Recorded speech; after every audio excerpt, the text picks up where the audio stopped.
报纸报到真大篇。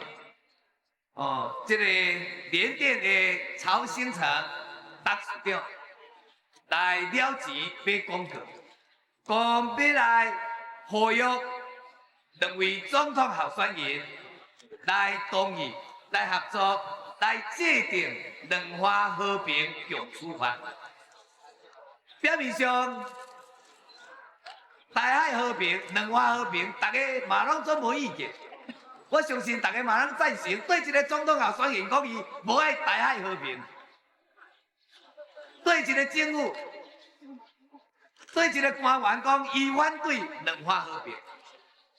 但是呢，我要甲大家讲，有人讲啊，伊是生理人，伊毋捌政治，但是呢，因为伊生理人头壳好，所以呢，伊来操弄政治、操弄政治。或者一人不知不觉去受到影响，去互人欺骗，我会感觉讲这是足严肃的一个问题。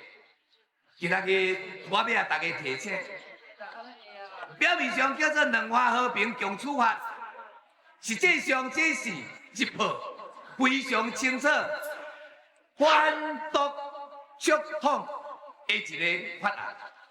伊是反对台湾成做一个主权独立的国家，伊是要来鼓吹两岸最后行入去统一之路，反独促统。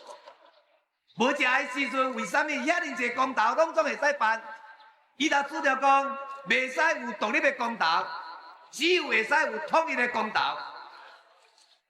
各位，台湾的前途、台湾的命运、两岸的关系好去好强。咱就是爱开放，互2300万的台湾人民，大家来自由选择甲决定。袂使讲只有会使有这样的公投，袂使有迄样的公投；只有这样的结论，袂使有迄样的结果。